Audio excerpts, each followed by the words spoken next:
India Today, world exclusive. India Today's editorial director publishing Raj Chingappa spoke to Israeli Prime Minister Benjamin Netanyahu on issues ranging from ties between the two countries to tackling terror and his love for Indian food. Watch this, world exclusive, only on India Today.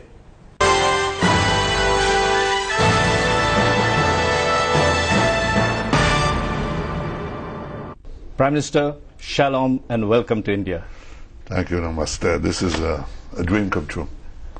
You met Prime Minister Modi as soon as he landed. He gave you such a warm hug. And you gave him a hug also when he landed in Tel Aviv. What is the special relationship that both of you all have? I think, first of all, there is a special relationship between the countries. There is a special relationship between the people. And there is a special relationship between leaders. I respect Prime Minister Modi as a great leader. I see in him a kindred spirit because he's impatient to bring the future to his people and to change the world. And in many ways, I think that our partnership can do a lot of things. I just said to the foreign minister that the partnership between Israel and India is a marriage made in heaven but consecrated on earth. I think this visit will help consecrate it. But Prime Minister, when you were in Tel Aviv, you had said that the sky is not the limit. Correct. There are some dark clouds that have emerged, particularly after India voted against the UN resolution to recognize Jerusalem. How has that impacted our relations? Are you disappointed? Well, look, I don't think one vote affects the general trend, and you can see it in many other votes and in everything, in the visits that we have here. Yes, naturally we're disappointed, but I think this visit is a testament to the fact that our relationship is moving on so many fronts forward, and not only in the political sense, or the technological sense, or security matters, or tourism, or whatever. It's on the level of the individual citizen. The fact that you can grow your crops better, that you can have better water, better energy, cleaner air. These are things that make a difference for the lives of people. And I think our cooperation advances that. And I think ultimately you'll see that reflected in all the UN votes, not just now, but soon. What are the big things you hope to do on this visit to achieve?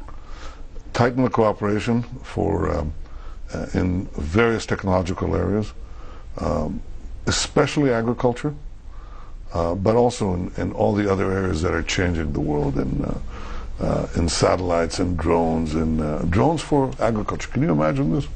Can you imagine? I mean, this is what Israel can do for the Indian farmer. You put a drone in the sky, you have big data information, and you photograph the field, and then you direct the water to the level of the individual plant.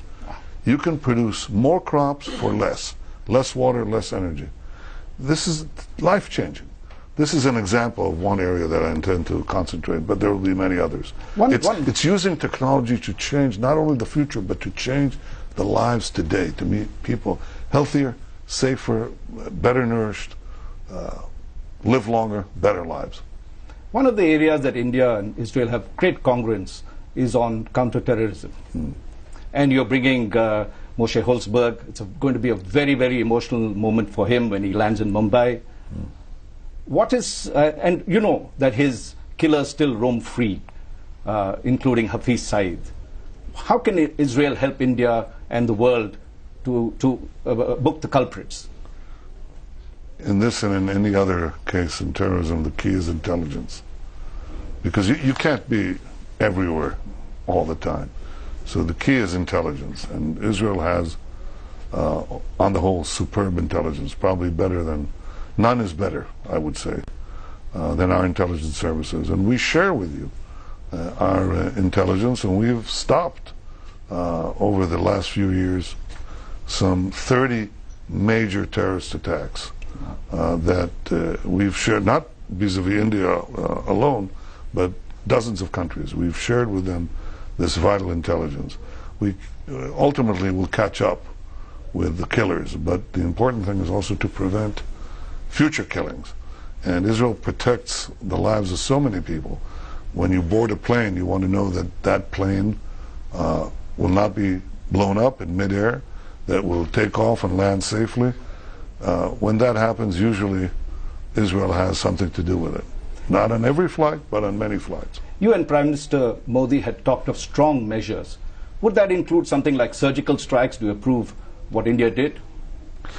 Well, I let India make its own choices, but I think the doctrine of fighting terrorism is one, have intelligence so you can preempt it, and second, take action against the killers. Try not to take action against innocent people, and that is something that's not always so easy to do, but these are the two principles. You fight terrorism by fighting it. You fight the terrorists. And you approve of course, what India did in all the surgical strikes. I'm trying to be the foreign minister. I'm trying to be a diplomat because I hold two portfolios. I'm prime minister and foreign minister at the same time. There's another area that we are concerned about, and Israel shares a very good rapport with China. And China has been blocking an Indian resolution of the UN to blacklist Jaish-e-Mohammed chief Masood Assad. Would Israel use its good offices to persuade China to lift the block so that that resolution can go through? I think these things are best discussed not over television, especially if you want to make progress. Well, we'll leave it at that.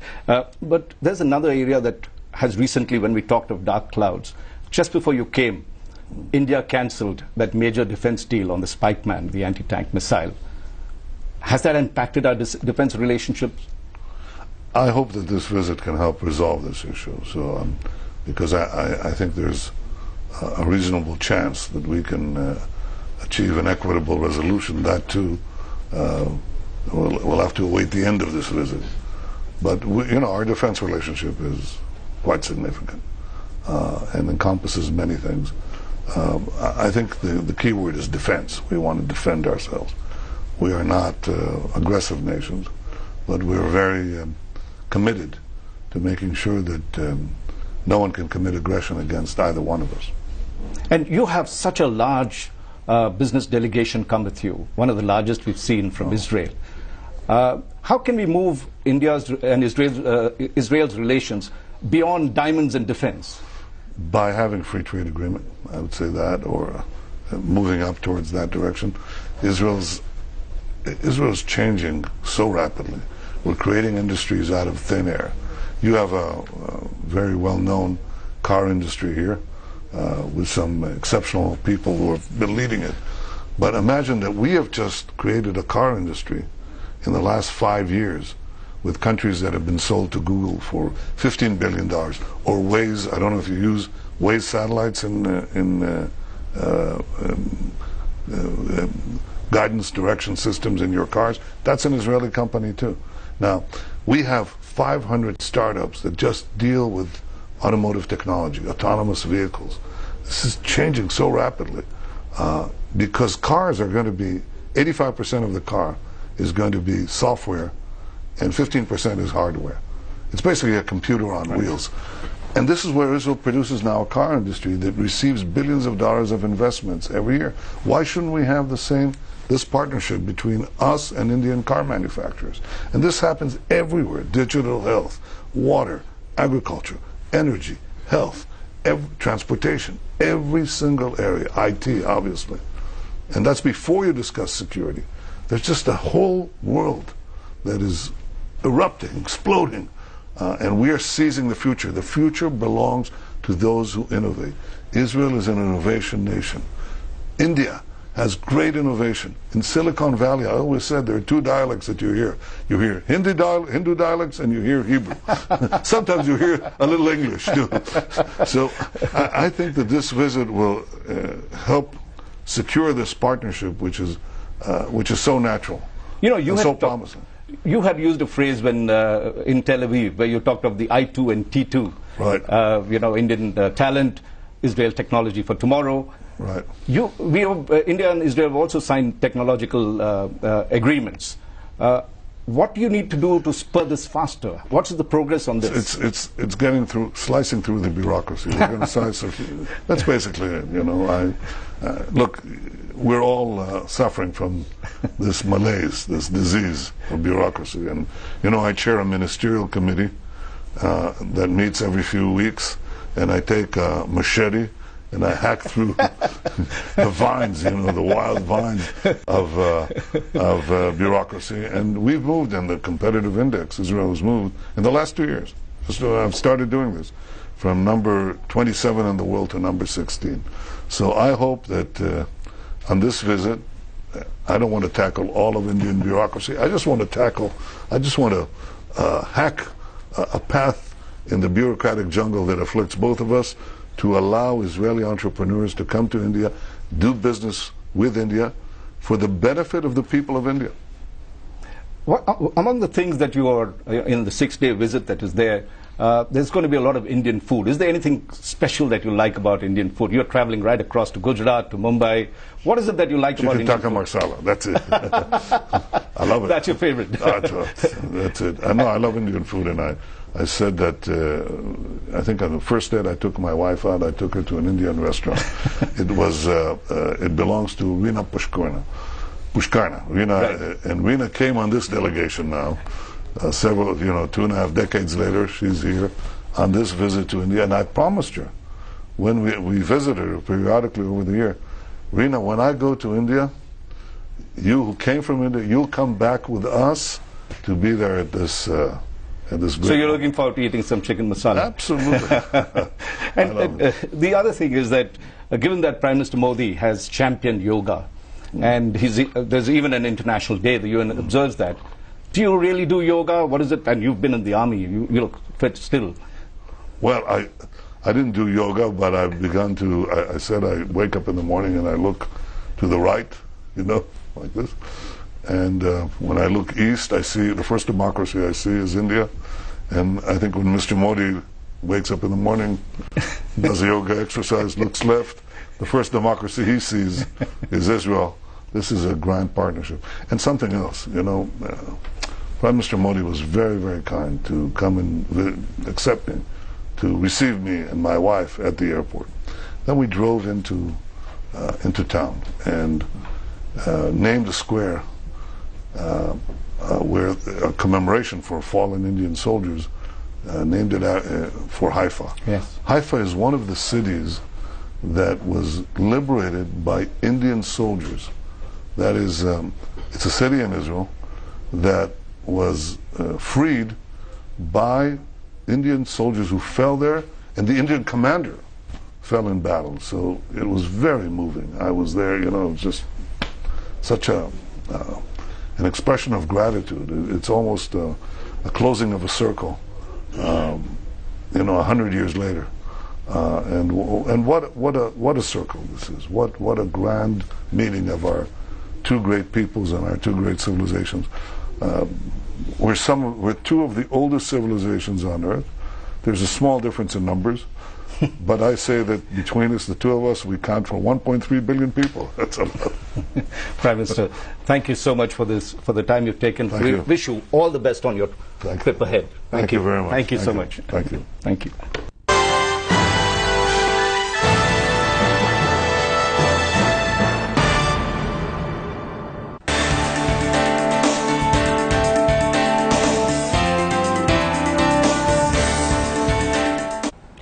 After the grand welcome by Prime Minister Modi, Israeli Prime Minister Benjamin Netanyahu met Foreign Affairs Minister Sushma Swaraj.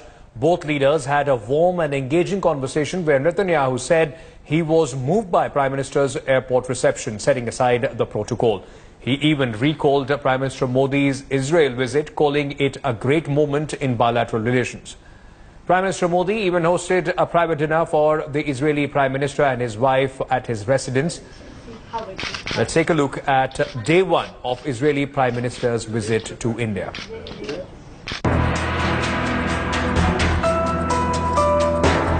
Hugs, handshakes and optics. Modi Bibi Bonhomie in full show.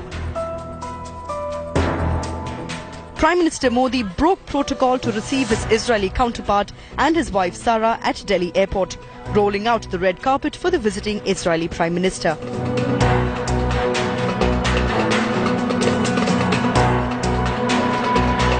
After the grand welcome, Prime Minister Netanyahu and Prime Minister Modi immediately headed to Teen Murti Memorial to pay homage to Indian martyrs. They honored Indian soldiers who made the ultimate sacrifice during the Battle of Haifa over a century ago. Ahead of the ceremony, Delhi's Teen Murti Chowk was formally renamed as Teen Murti Haifa Chowk.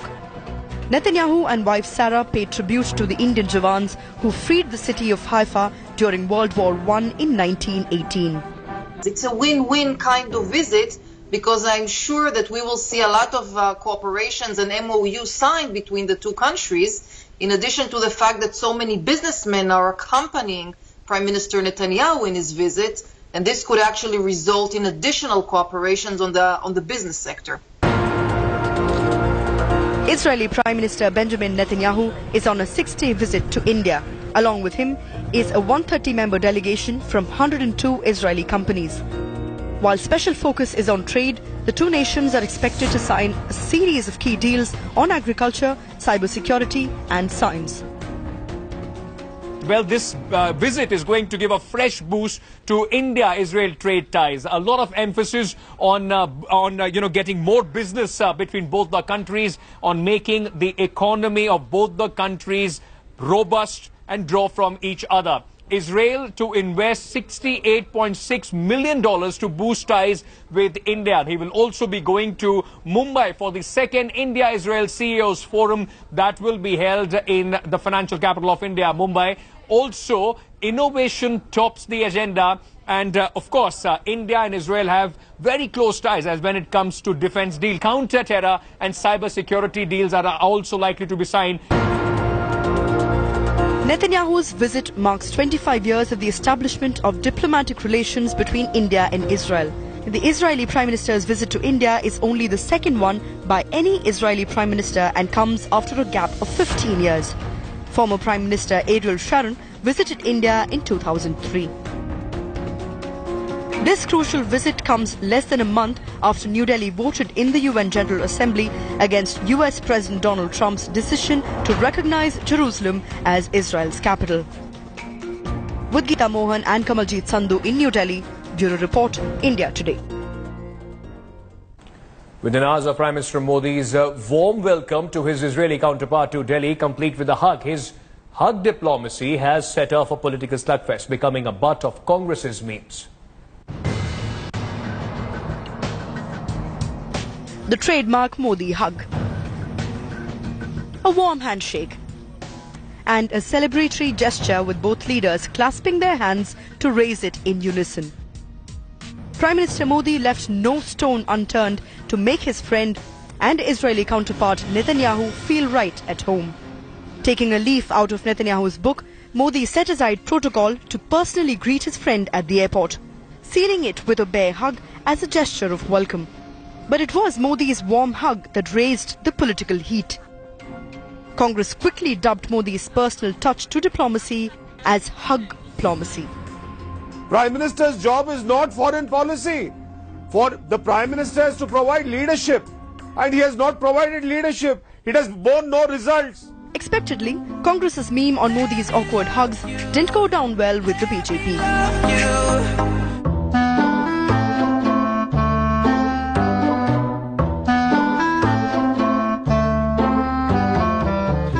ये कांग्रेस की मानसिकता, संकीर्ण सोच और उससे भी ज्यादा कि एक immaturity.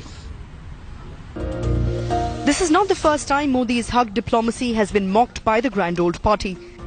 Rahul Gandhi was quick to capitalize on US President Trump's tweet praising Pakistan, claiming that Modi's hug diplomacy had failed. India had voted against one of its closest friends while voting in favor of Arab nations, against Trump's Jerusalem as Israel's capital push. While both the nations now look forward to put that incident behind, was the Congress attack just unwarranted? Reporting from New Delhi with Pradeep Kumar, I am Monindo Banerjee for India Today.